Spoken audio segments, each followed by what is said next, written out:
I have not prepared any words to say beforehand, and that is because I wish to speak directly from the heart. And so I will.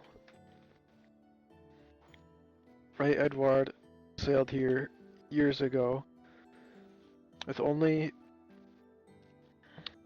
his band of peasantry and minor nobles from the old world. He arrived on these shores and built up this city almost entirely by himself, with his own hands. He worked to build the greatest kingdom this continent has ever seen.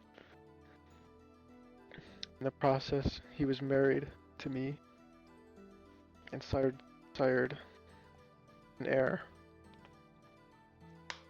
He has done everything that could be asked of a king and more, and so for that, he must be honored. We will all miss him, but he would have wanted us to move on and continue making the kingdom he built greater. Long live the Regno de Aurea. I will turn it over to the king's friend. Yes. Do you have his will, Your Grace?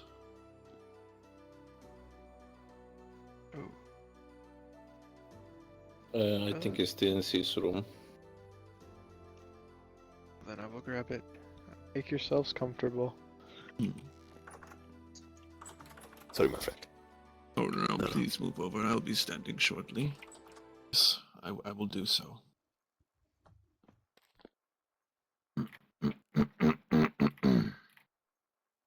Those of you I have yet to introduce myself to, my name is Sidolphus Brackwell.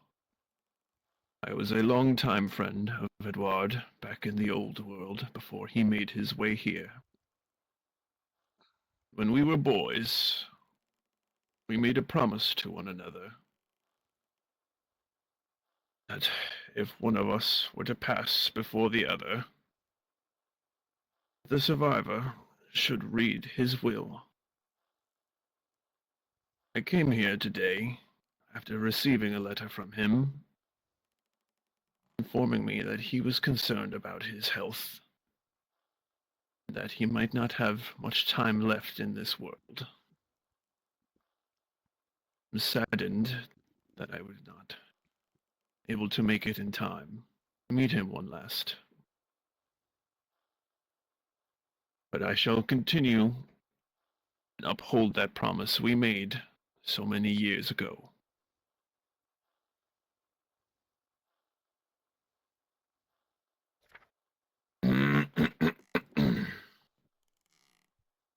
The last will and testament of Rey Æduárd Calezzár. To whoever reads or hears these words in the years and ages that may follow, know that I, Æduárd Calezzár, set them down in full clarity of mind and spirit. Time has softened the edges of my burdens, and in that gentler light, I have come to understand the fragile threads that bind our lives, our kingdoms, and our hopes. I no longer write as a man, chasing shadows of past glories or past mistakes. As an old man, one who has many times seen and tasted humility, forgiveness, and the quiet joy of a caring and loving family. This document is my final duty, but also my final offering.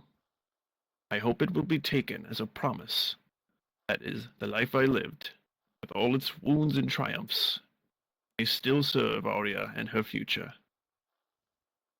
To those who may one day study my words, know too that my last year has been one of reflection and necessary reconciliation. The turmoil stirred by Henry de Montfort's rebellion forced me to rethink the very foundations of rule. Granting the lands of Altmeria to the Landsknecht was not an act of abandonment, rather a recognition that safety and virtue do not always flow from a distant crown. In this year of peace, I have learned more than in a decade of war. Days spent with Ramiro, Constantia, and Maria Clara have reminded me of the world I once swore to protect. Their laughter, their questions, and their gentle rivalries, forgive me, all taught me that the greatest monument a king may leave is not carved in stone or forged in gold, but grown in the hearts of his children. And as the sun sets over Aurea's hills, I find myself wishing not for more years of rule, but for more moments of this kind, simple bliss. To the people of Aurea, my beloved realm, you have shaped me far more than any campaign or victory ever could. From my earliest steps in the keep's corridors to my final slow walks through the city streets, I saw you in a determination to live, to build, to forgive, and to thrive despite every hardship the world cast upon you. You were the anchor that kept me steady when war and sorrow threatened to break my spirit. I ask of you now what I asked of you in life. Hold fast to each other. Speak kindly. Work with clean hands and steady hearts. When disputes arise, and they will, chosen the path that spares blood rather than spills it. You deserve a gentler time than the one I lived. Please help my children build it.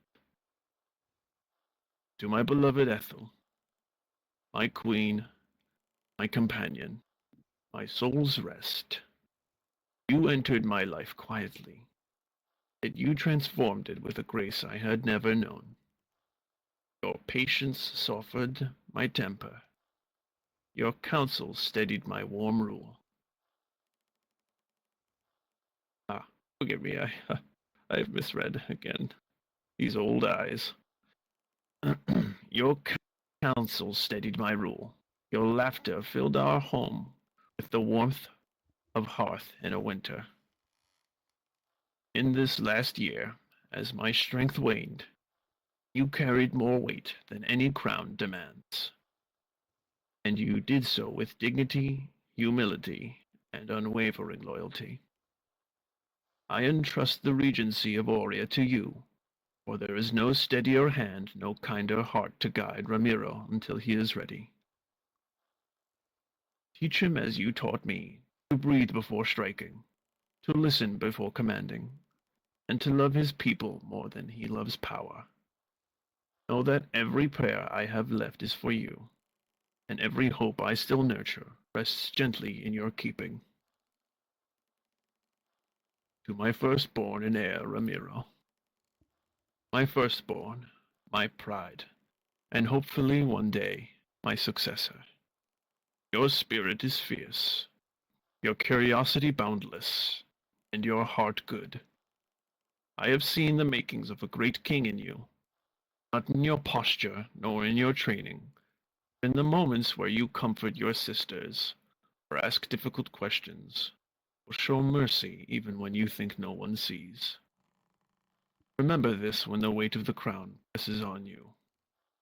The strongest rulers are those who protect, not those who dominate.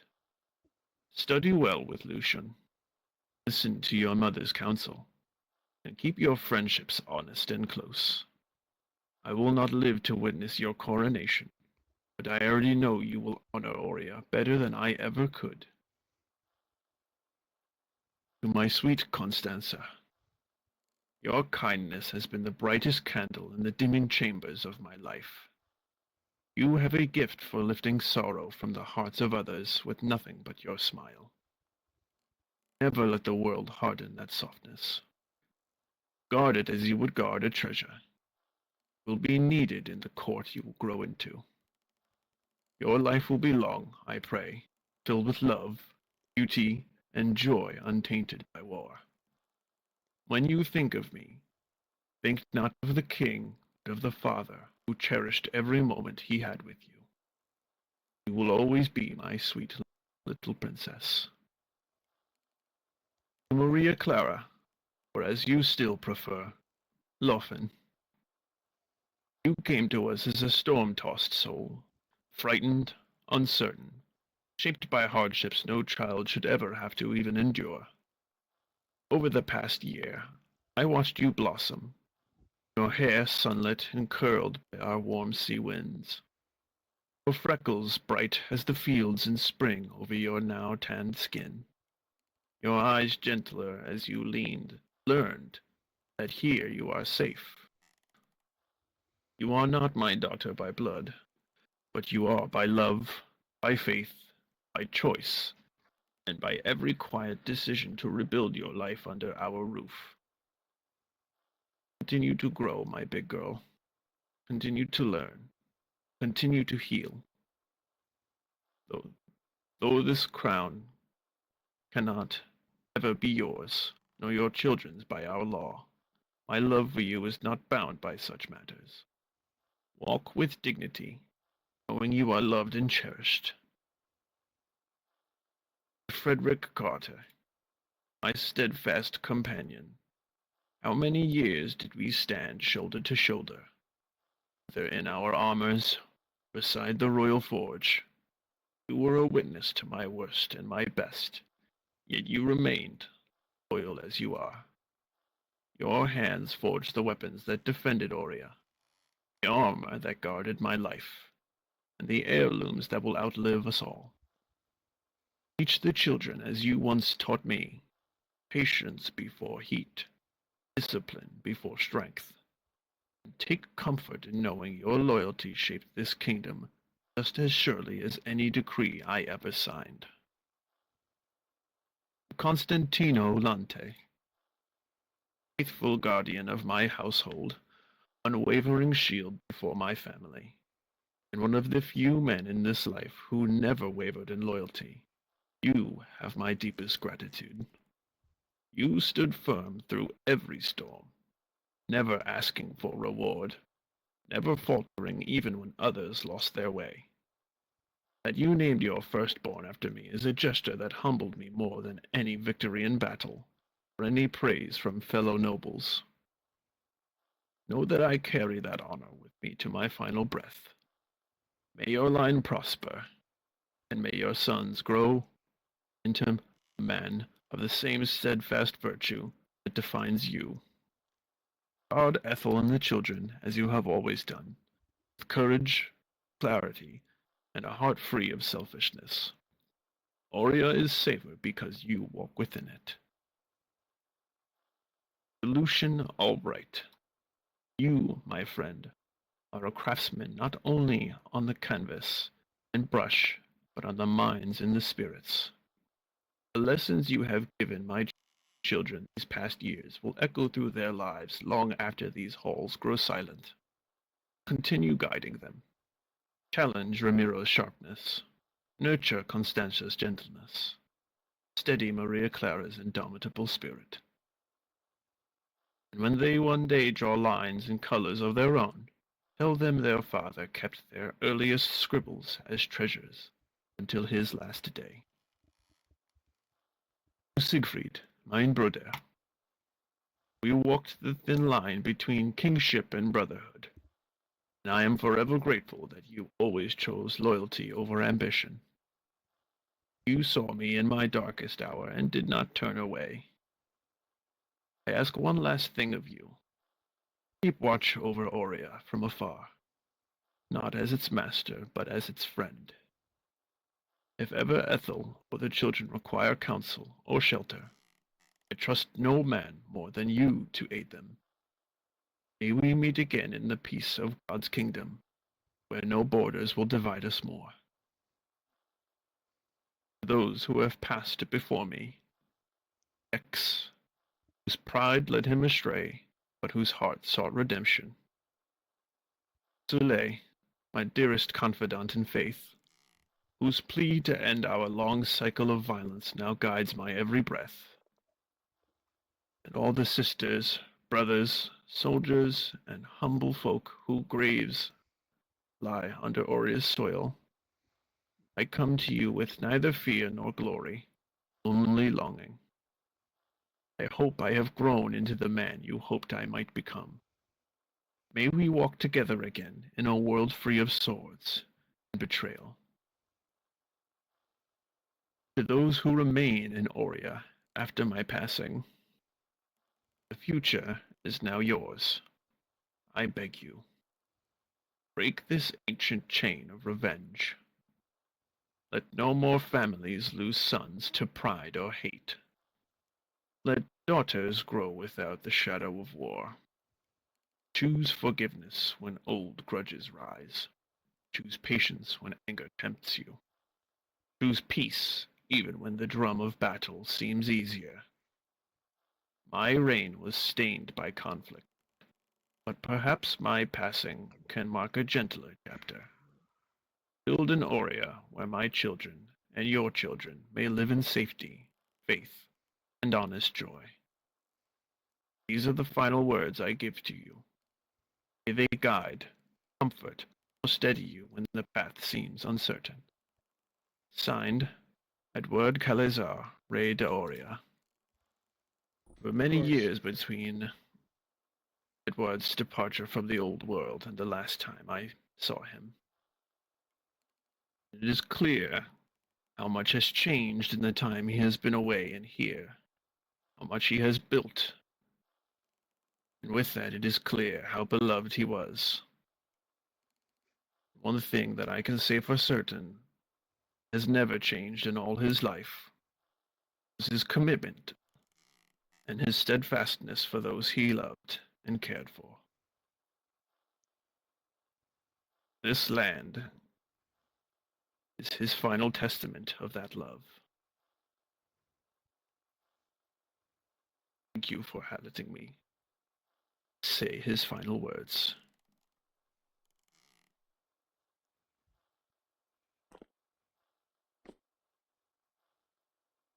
You did good, old man.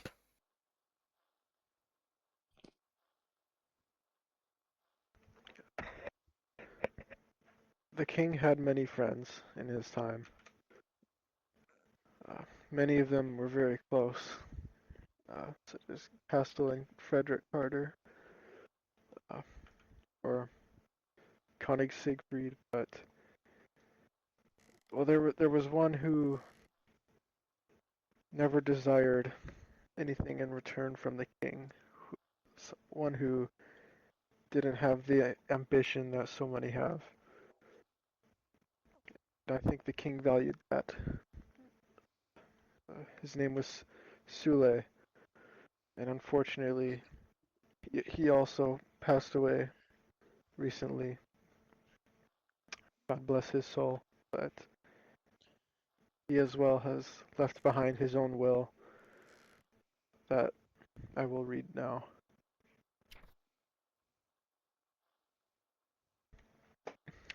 I, Sulej the Short, otherwise known as Sulej the Pious, declare this to be my final will and testament in the event that I should perish, whether due to old age or by some other reason unbeknownst to me at the time of writing.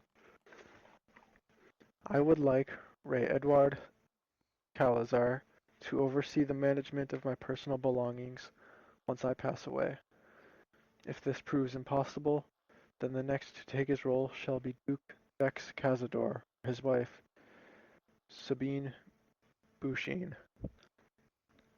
As for my personal pack of 6 velvet red gambling die, I wish for them to be placed atop my grave. Despite them being used to sin, I still hold them close, as they bring me comfort from the old days, back when I was incredibly happy and full of vitality. I am not much of a poet when it comes to writing, nor do I consider myself skilled in that regard. Even this letter that you are currently reading aloud has been triple-checked by a scribe from Dunwich. Nonetheless, I wish to share the thoughts while I still retain what little remains of my sanity and soundness of mind. The hands that write these words are frail, trembling with each stroke.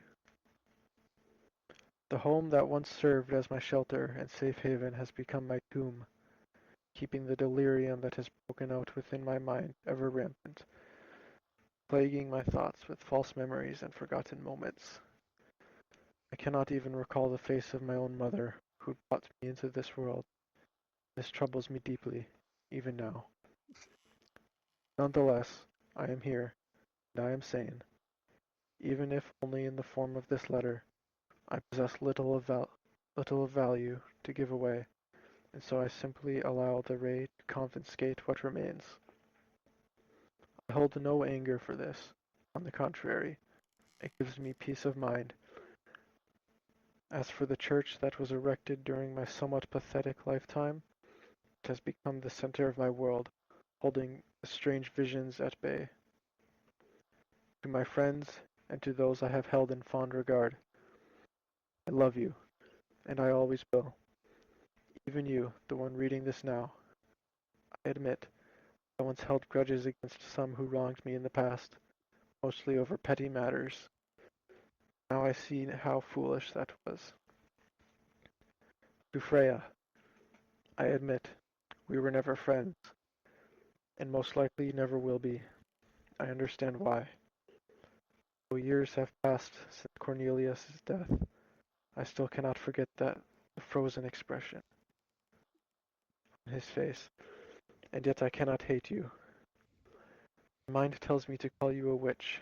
My conscience, however, commands me to forgive you, as any good Christian should. Thus, I forgive you. Regarding my past actions and sins, I know that I gambled and drank like a man possessed. Everyone knows it by now. For this, I sincerely apologize, though I know apology alone can mend little. I know I have been a poor friend, a poor priest, and at times, a poor human being. I ask neither for forgiveness nor pity. I ask only that you be better than I was, for I have been far too easily tempted by lust. Great, with great respect and love, Sulej the Pious. And with that, I will give some final words before we move on. As regent of this great kingdom that my husband built, I promise to stay true to his final wishes and the words he wrote in his will. Should I stray from the path at all, I entrust in you all the authority to confront me and allow me to see my mistakes. On behalf of Principe Ramiro, I promise to do everything in my power to maintain the stability of this kingdom so that he may inherit prospering people, the nation at peace. That is all I had. Now I would like to take the time to formally knight Costantino Lante, who, as you know from the King's will, has remained loyal for many years and has guarded both I and the heir to the throne with his life, and so it is only fitting that I formally make him the first of the Queen's Guard.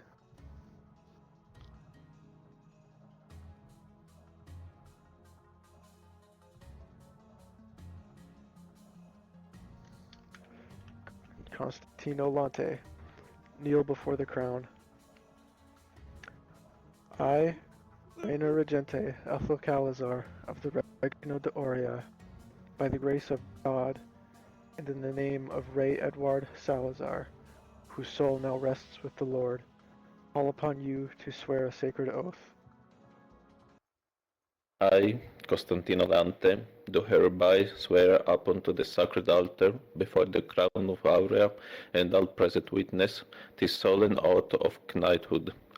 To my sovereign, I pledge my unconditional service to the Queen Ethel Calezzár, the rightful ruler of Aurea, and to all her lawful successor. My loyalty shall be absolute and eternal. I should uphold the authority of the crown against all the enemies, both foreign and domestic, until my last breath. My kingdom, I swear to protect the borders, the towns, and the people of Aurea. I shall defend the weak, the poor, the widowed, and the orphaned, ensuring justice and mercy are extended to all subjects of the realm. I shall be bulwark against chaos and a guardian of peace. To my code, I vow to live by the chivalry code. I shall show courage in battle, true in word, and honor in all my deeds. I shall soon cowards, treason, and deceit. I shall be tempered in victory, stoic in defeat, and ever mindful of the Christian virtues. To my arms, I pledge that my sword shall only be drawn for the cause of right use, for defense of the faith, and for the honor of Aurea. I shall never stain my blade with innocent blood. May the divine light of Aurea grant me strength to keep this vow.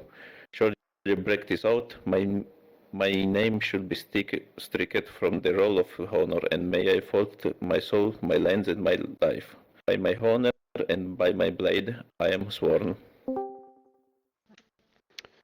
Then rise, Costantino Lante, by my hand as Reina Regente of Aurea, in the name of Rey Æduárd, whose line you shall defend, and in the sight of God Almighty, I name you knight and sworn protector of the crown, guardian of the heir, and defender of the queen.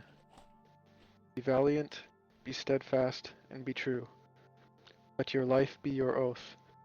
Let Aurea know your loyalty for all your days.